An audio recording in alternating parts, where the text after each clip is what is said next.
The magic നോവലിലേക്ക് ഏവർക്കും സ്വാഗതം. Kamala ഗോവിന്ദൻ്റെ തുമ്പപ്പൂവ് part 8.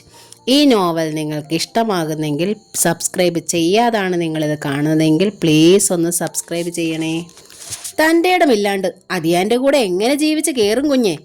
വല്യമ്മച്ചി വെറ്റില ചവച്ചുകൊണ്ട് തുടരും. തോന്നിയത് പറയാത്ത ദിവസമില്ല. 5-6 പിള്ളേരുണ്ടായില്ലേ, അതുങ്ങളെ വളർത്തണ്ടായോ? ഒക്കെ സഹിക്കാണ്ട് പറ്റുമോ? എന്നിട്ടോ ദേഷ്യം വന്ന അപ്പോ ചീറും. പിള്ളേരെ പിറക്കി ഞാൻ പൊയ്ക്കോളാൻ, വേറെ പെണ്ണ് കൊണ്ടുവന്നോളാന്നു. അത് ഞാൻ എങ്ങനെ ചെയ്ത് കളഞ്ഞാലോ? നമ്മൾ പെണ്ണുങ്ങളല്ലേ, പിന്നെ ആരാ ഒരു തുണ? 5-6 എണ്ണത്തിന് ആരാ ചെലവിന് കൊടുക്കുക? അതോർത്ത് ഞാൻ പോകത്തില്ല. ഒരു ദിവസം എനിക്കങ്ങ് ദേഷ്യം വന്നു. പിള്ളേരെയും പിറക്കി ഞാനൊരു പോക്കങ്ങ് പോയി എൻ്റെ വീട്ടിലോട്ട്. നർമ്മബോധത്തോടെയാണ് വല്യമ്മച്ചിയുടെ പറച്ചിൽ. എന്നിട്ട് അവൾ ചോദിച്ചു, എന്നിട്ടെന്താ? എൻ്റെ വീട്ടിൽ അന്നൊരു കുഴപ്പവുമില്ല. നെല്ലും തേങ്ങയും ധാരാളം. എൻ്റെ അമ്മയും അച്ഛനും ഉണ്ട്. അതിയാൻ്റെ മൂർഖത്തരം അവർക്കും അറിയാം. പിള്ളേരെ കൊണ്ട് നീ ഇങ്ങ് പോരടി പെണ്ണേന്ന് അച്ഛൻ 100 തവണ പറഞ്ഞിട്ടുമുണ്ട്. ഞാൻ പോകാഞ്ഞിട്ടല്ലേ, ഞങ്ങൾ അവിടെ ചെന്ന് സുഖമായിട്ടങ്ങ് കൂടി, അല്ലാണ്ടെന്താ? എന്നിട്ടോ വല്യച്ഛൻ വന്നില്ലേ പിന്നെ? ശ്രീകുട്ടി ചോദിച്ചു. വരാണ്ട് പിന്നെ, ചൂല് പോലെ വന്നില്ലേ. അതിയാൻ എന്നെ കാണാണ്ട് ഉറക്കം വരുമോ? പിള്ളേരുടെ കലവല കേൾക്കാണ്ട് കഴിയാൻ പറ്റുമോ? 3-ാം പക്കം വന്നു, പാത്തും പതുങ്ങി. വല്യമ്മച്ചി ഉറക്കെ ചിരിച്ചു. മുറുക്കാൻ തുപ്പൽ 4 പാടും തെറിച്ചു വീണു. അന്ന് വണ്ടിയോ വള്ളമോ മറ്റോ ഉണ്ടോ? നടക്കണ്ടേ? നട്ട പാതിരായ്ക്ക് ഒരു വീട്ടിലേക്ക് പാത്തും പതുങ്ങി അല്ലാണ്ട് എങ്ങനാ വരിക? വല്യമ്മച്ചിയുടെ സ്നേഹം തിങ്ങിയ വാക്കുകൾ. അതിയാൻ മൂർഖനാ, മുൻഷണ്ടിയാ, പക്ഷേ സ്നേഹമുള്ളവനാ.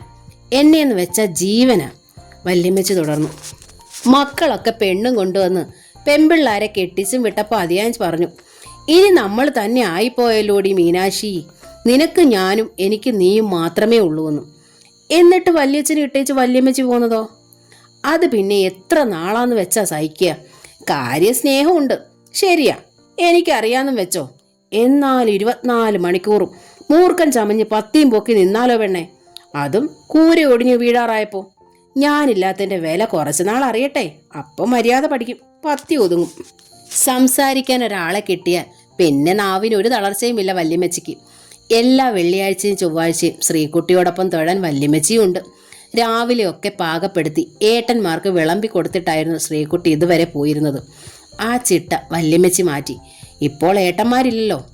പുലരും മുമ്പ് തന്നെ ഇരുവരും കുളിക്കും. ക്ഷേത്രത്തിൽ തൊഴുതു വന്നേ കാപ്പി ഉണ്ടാക്കും. ഞായറാഴ്ച ഒരിക്കലും, തിങ്കളാഴ്ച നോയമ്പും ഷഷ്ടിയും ഒക്കെ വല്യമ്മച്ചി അവളെ കൊണ്ടെടുപ്പിച്ചു. ഒക്കെ നല്ലതാ കുഞ്ഞേ, നല്ലതേ വരൂ, എൻ്റെ കുട്ടിക്ക് നല്ലതേ വരൂ. വല്യമ്മച്ചി അങ്ങനെ പറഞ്ഞു ശ്രീകുട്ടിയുടെ ഉള്ളിലും ഒരു ശുഭാപ്തി വിശ്വാസം വേരൂന്നി പടർന്നു. ജാതകദോഷം കാലപാശമായി എന്നെ വരിഞ്ഞു മുറുക്കണേ എന്ന പ്രാർത്ഥന നിന്നു.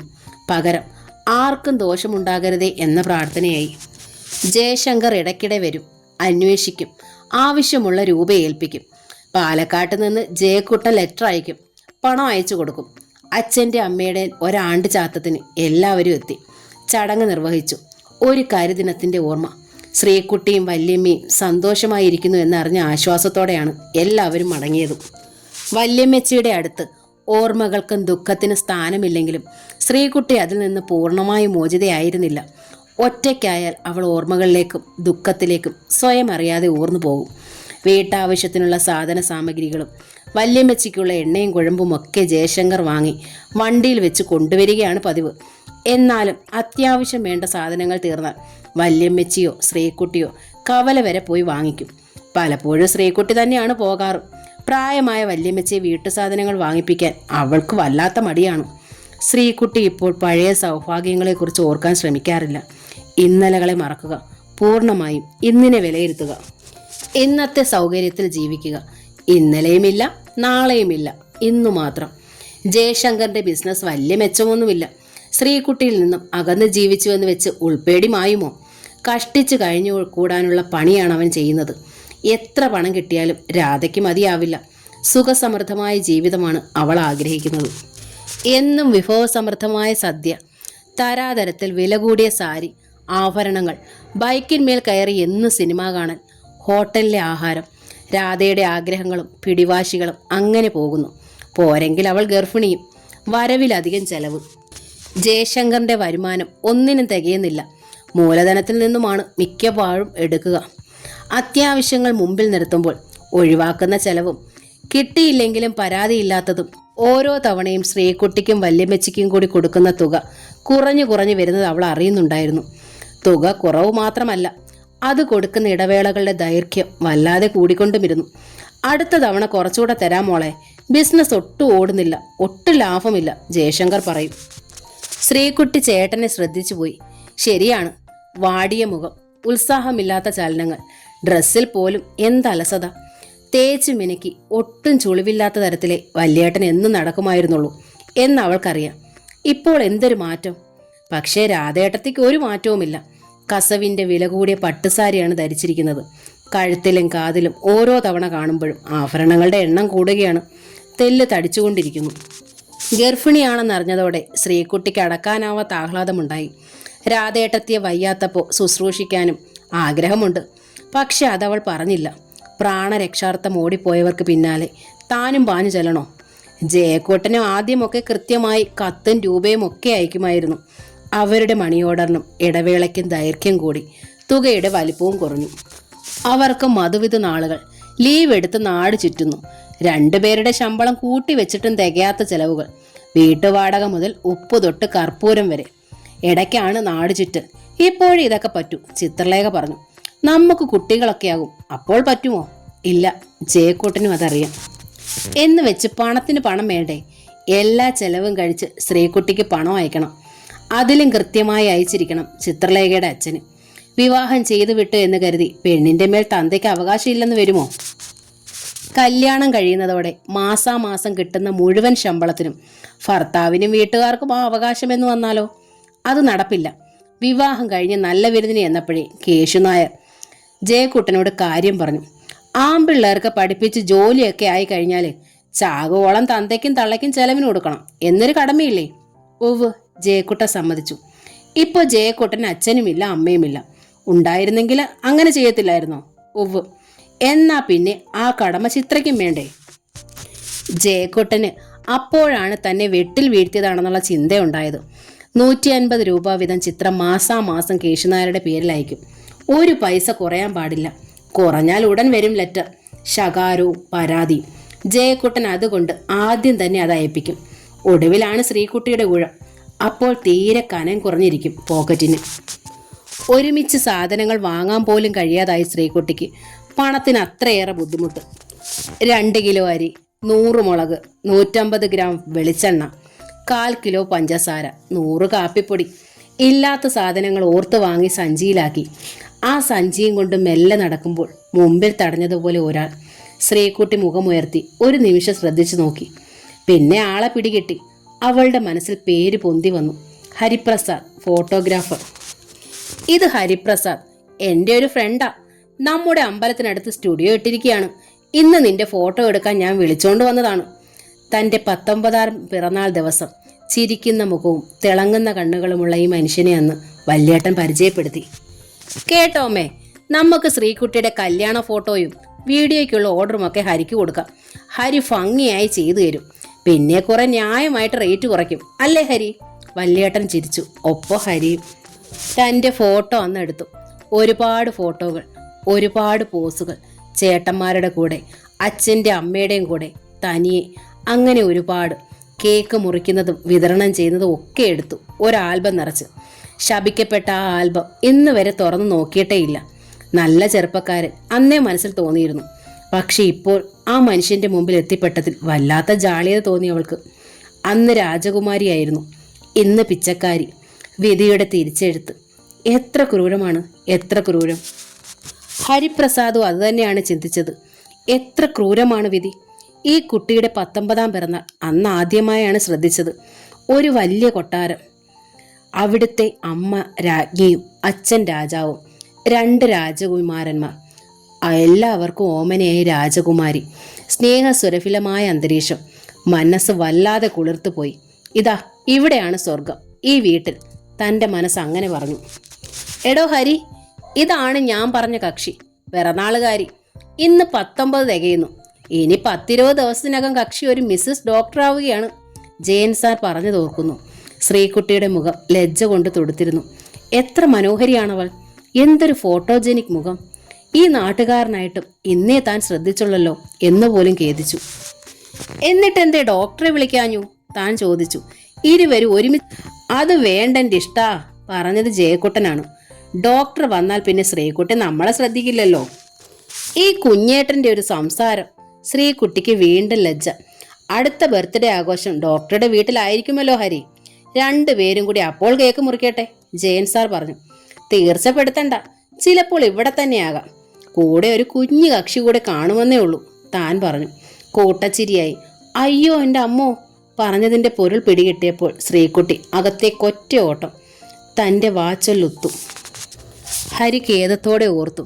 കൂടെ കുഞ്ഞു കക്ഷിയില്ലാതെ തന്നെ 20ാം പിറന്നാൾ ഇവിടെ തന്നെ കടന്നുപോയി. അത്തന്നാളിൽ അത് ആഘോഷിച്ചിട്ടില്ല, ആരും അറിഞ്ഞിട്ടില്ല. സ്നേഹം കൊണ്ടെന്ന് മൂടിയ സഹോദരന്മാർ ഓർമ്മിച്ചിരിക്കില്ല. ഒരുപക്ഷെ സ്ത്രീക്കുട്ടി പോലും മറന്നുപോയ ദിവസം. 1 വർഷം കൊണ്ട് എത്രയോ മാറ്റങ്ങൾ വന്നുപോയി. മറവിയാണ് അനുഗ്രഹം. പക്ഷേ താൻ മറന്നോ?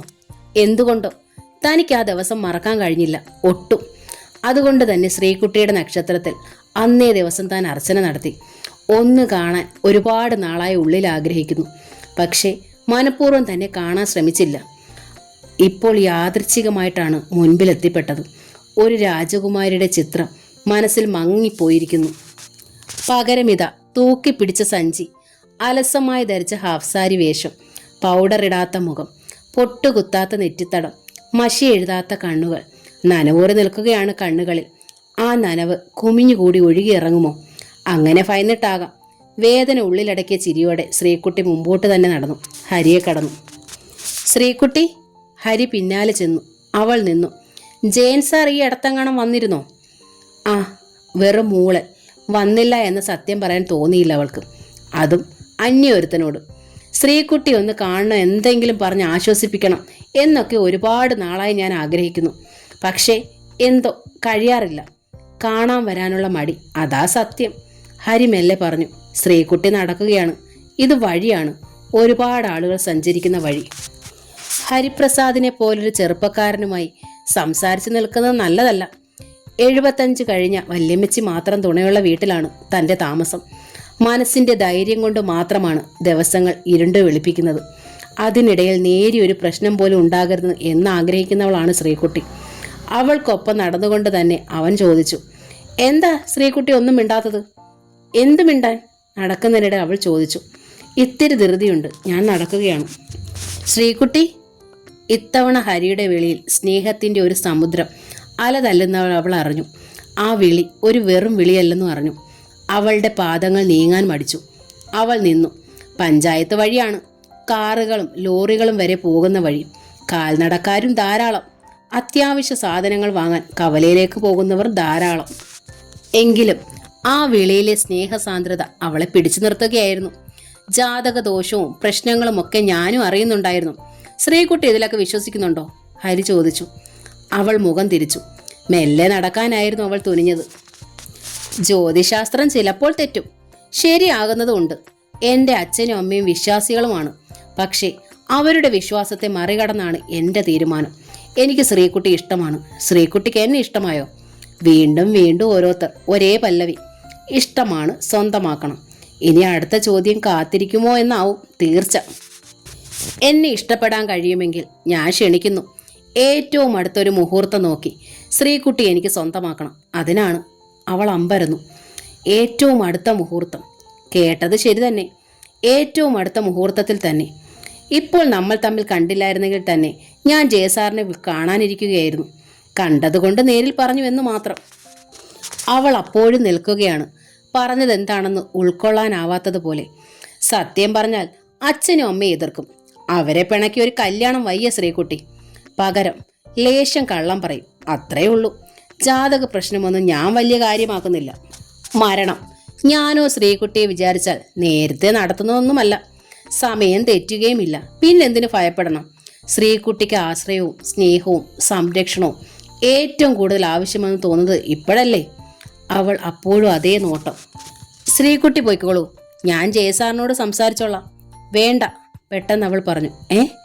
വേണ്ട, ഒരു വിവാഹം അതിന് വേണ്ട, ശ്രീകുട്ടി പറഞ്ഞു. പിന്നെ മറുപടിക്ക് പോലും നിൽക്കാതെ ധൃതിയിൽ നടന്നു. നടക്കുകയല്ല, സഞ്ചിയും തൂക്കി ഓടുകയായിരുന്നു അവൾ. രാധ പ്രസവിച്ചു. ആൺകുട്ടി. ഹോസ്പിറ്റലിലാണ് പ്രസവം നടന്നത്. ഇപ്പോൾ വീട്ടിലുണ്ട്. പ്രസവം നടന്നിട്ട് ഒരാഴ്ച കഴിഞ്ഞിരിക്കുന്നു. എന്നിട്ട് ഇപ്പോഴാണോടാ നിനക്ക് നേരം കിട്ടിയത് ഇവിടെ വന്ന് പറയാൻ? വല്യമ്മച്ചി വിടുമോ? ഞാൻ വല്ലാത്ത തിരക്കിലായിരുന്നു വല്യമ്മച്ചി, പരിങ്ങലോടെ ജയശങ്കർ പറഞ്ഞു. കുറച്ച് പരിങ്ങൽ ശ്രീകുട്ടി ശ്രദ്ധിച്ചു. രാധേച്ചി സമ്മതിച്ചിട്ടുണ്ടാവില്ല. എന്നാലും അവൾ ആശയോടെ ചോദിച്ചു, വല്യേട്ടാ, എനിക്ക് കുഞ്ഞിനെ ഒന്ന് കാണണം. വല്യമ്മച്ചിക്കോ? ജയശങ്കർ പുഞ്ചിരിയോടെ ചോദിച്ചു. പോടാ കള്ള. വല്യമ്മച്ചി അവന് നേരെ കയ്യോങ്ങി. എനിക്ക് പിന്നെ കാണണ്ടായോടാ? നരച്ചു കൊരച്ചിട്ടും ചാകാണ്ടിരിക്കുന്നത് ഇതൊക്കെ കാണാനല്ലോടാ. എന്നാൽ രണ്ടുപേരും വേഗം ഒരുങ്ങിക്കോ, പോകാം, ജയശങ്കർ പറഞ്ഞു. വല്യമ്മച്ചി ശ്രീകുട്ടിയും പെട്ടെന്നൊരുങ്ങി. ജാനകിയുടെ കൊച്ചുമോനെ കാണാനുള്ള ആഗ്രഹം വല്യമ്മച്ചിക്ക്, തന്നെ ആൻറ്റി എന്ന് വിളിക്കാനുണ്ടായ കുഞ്ഞിക്കുരുന്നിനെ കാണാനുള്ള ആഗ്രഹം ശ്രീകുട്ടിക്ക്. ഇരുവരും അവർ താമസിക്കുന്ന വാടക വീട്ടിലെത്തി. രാധയുടെ അമ്മയുണ്ട് തൽക്കാല സഹായത്തിന്. ശ്രീകുട്ടിയെയും വല്യമ്മച്ചിയെയും കണ്ടതോടെ രാധയുടെ മുഖം കറുത്തു. ശ്രീകുട്ടി അതറിഞ്ഞു, പക്ഷെ ശ്രദ്ധിച്ചതായി ഭാവിച്ചില്ല. അവൾ കരികിൽ കിടക്കുന്ന കുഞ്ഞിക്കുരുന്നിനെ തന്നെ ശ്രദ്ധിച്ചു. പെട്ടെന്ന് അവളുടെ കണ്ണുകൾ തുളുമ്പിപ്പോയി. അച്ഛൻ്റെ ചായ, അച്ഛൻ്റെ മൂക്ക്, കണ്ണ്, ചുണ്ടുകൾ, താടി, എന്തൊരു സാമ്യം! കുഞ്ഞി കണ്ണുകൾ തുറന്നു തന്നെയിരിക്കുന്നു. സാഗൂതം നോക്കുന്നു. കൈ നീട്ടി അവൾ കുഞ്ഞിനെ കോരിയെടുത്ത് ഉമ്മ വെച്ചു.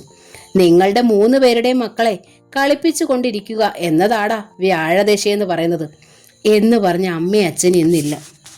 ശ്രീകുട്ടി വരാന്തയിലേക്ക് ഇറങ്ങി കുഞ്ഞിനെ വല്യമ്മച്ചിയുടെ മടിയിലേക്ക് വെച്ചു കൊടുത്തു. വല്യമ്മച്ചി അത്യാഹ്ലാദത്തോടെ അവനെ പിടിച്ചുയർത്തി. ആ കുഞ്ഞുമുഖം തൻ്റെ നരച്ച കണ്ണിനോട് അടുപ്പിച്ചു നോക്കി.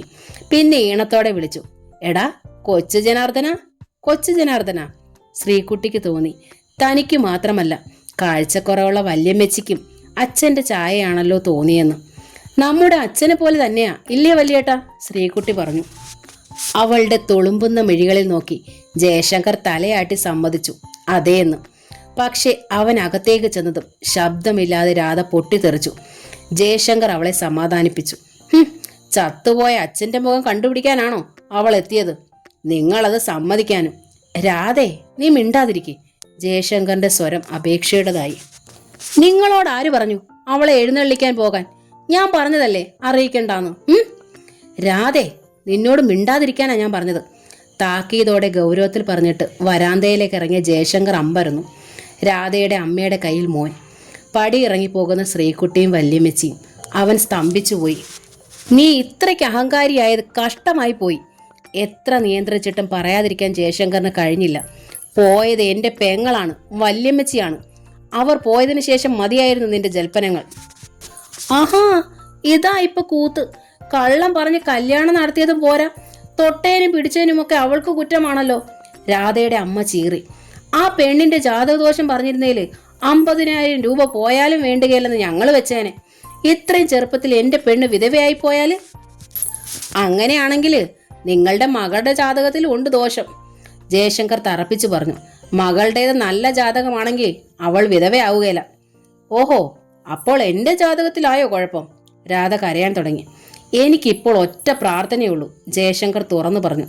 ശ്രീകുട്ടിയുടെ ജാതകദോഷം എനിക്കുണ്ടാകണേന്ന്. ജീവിതം എനിക്കിപ്പോൾ അത്രയേറെ മടുത്തിരിക്കുന്നു. ഞാൻ അത്രയ്ക്ക് ദ്രോഹിയല്ലേ? രാധ വലിയ വായിലെ കരയുകയാണ്. നിങ്ങൾ ചതിവിലൂടെ കല്യാണം നടത്തി, എന്നിട്ട് ഇപ്പോൾ എന്നെ വിധവയായി കാണാനും ആഗ്രഹം അല്ലേ? ചിരിക്കാൻ തോന്നിപ്പോയി ജയശങ്കറിന്. പക്ഷെ ചിരിക്കുകയല്ല അവൻ ചെയ്തത്. പകരം പറഞ്ഞു, നീ വിധവയാകും, അതാണ് വിധിയെങ്കിൽ. അപ്പോൾ ഒരു കാര്യം നിനക്ക് തീർച്ചപ്പെടുത്താം. ഭർത്തൃമതിയായ നാൾ മുതൽ വിധവയായ നാൾ വരെ ഒരു ദിവസം പോലും സ്വൈര്യതയും സമാധാനവും നീ നിന്റെ ഭർത്താവിന് കൊടുത്തിട്ടില്ലെന്നു. പറഞ്ഞു നിർത്തിയതും രാധ 2 ഇടി സ്വന്തം നെഞ്ചിനിട്ട്. രാധയുടെ അമ്മ പാഞ്ഞു വന്ന് കൈന്മേൽ പിടിച്ചു. പെറ്റു കിടക്കുന്ന പെണ്ണാ നീ. അവനത് ഓർക്കേണ്ട കാര്യമില്ല, നീ എങ്കിലും ഓർക്കണം. ചങ്ക് തല്ലി പൊട്ടിച്ച കേട് നിനക്കാ, അത് ഈ സമയത്ത്. ജയശങ്കർ ഇറങ്ങിപ്പോയി.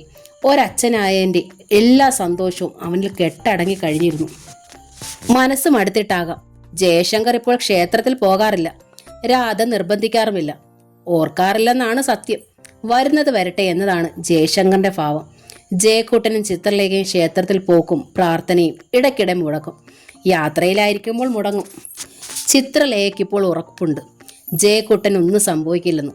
എന്തോ വല്ലാത്തൊരു ഉറപ്പ്. ജയക്കുട്ടൻ ഓർമ്മ വരുമ്പോഴൊക്കെ ക്ഷേത്രത്തിൽ പോകും, പ്രാർത്ഥിക്കും. ശ്രീകുട്ടിക്ക് പക്ഷെ മറവിയില്ലല്ലോ. വരുന്നത് വരട്ടെ എന്ന് ജയശങ്കറും ജയക്കുട്ടനും വിചാരിച്ചാൽ പോലും അവൾക്ക് അങ്ങനെ കരുതാനാവില്ലല്ലോ. ജയശങ്കർ മരിച്ചാൽ രാധയ്ക്കും, ജയക്കുട്ടൻ മരിച്ചാൽ ചിത്രലേഖയ്ക്കും വീണ്ടും ഓരോ ഭർത്താക്കന്മാരെ കിട്ടാൻ അത്ര വലിയ ബുദ്ധിമുട്ടൊന്നുമില്ല. പക്ഷേ പകരം ഒരു സഹോദരനെ കിട്ടുക എന്നത് ശ്രീകുട്ടിക്ക് സാധ്യമായ കാര്യമാണോ? മാത്രമല്ല, തൻ്റെ ദോഷം കൊണ്ട് തൻ്റെ 2 സഹോദരന്മാരിൽ ആർക്കെങ്കിലും ജീവഹാനി വന്നാൽ പ്രായച്ചിത്തമായി ക്ഷേത്രനടയിൽ തലയിടിച്ചു കൂടെ. ജയശങ്കറിന്റെ കുട്ടിയുടെ അരഞ്ഞാണം കെട്ടലും പേരിടിയിലും വന്നു. ചടങ്ങിന്റെ തലേന്ന് ജയശങ്കർ ശ്രീകുട്ടിയെയും വല്യമ്മച്ചയും കൊണ്ടുപോകാനായിട്ടെത്തി. പക്ഷെ ശ്രീകുട്ടി പറഞ്ഞു, തീർത്തു പറഞ്ഞു വരില്ലെന്ന്.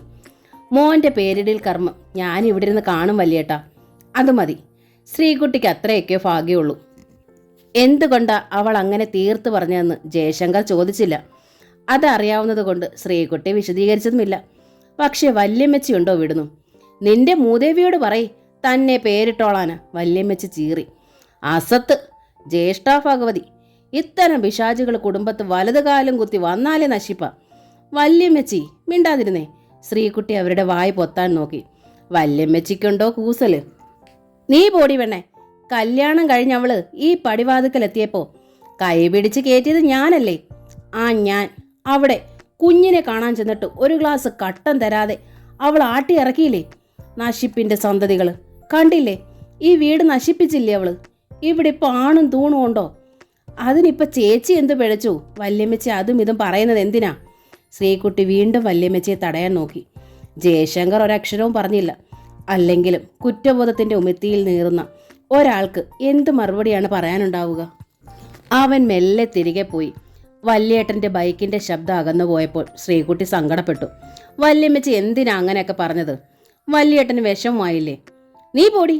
അവന് വിഷമം. പെങ്കോന്തൻ ചെകിട്ടത്ത് 2 പൊട്ടീര് കൊടുത്തിട്ട് അവളെ ഇവിടെ നിർത്താനുള്ളതിന് വാലെ പിടിച്ചവൻ ഇറങ്ങിപ്പോയത് കണ്ടില്ലേ? അച്ചിക്കോന്തൻ, കൊരങ്ങൻ. വല്യമ്മച്ചിക്ക് സ്വന്തം ചിന്താഗതികളും പ്രവൃത്തികളുമാണ് ശരി. അതെവിടെയും പറയാനും മടിയില്ല. അതാണ് സ്വഭാവം.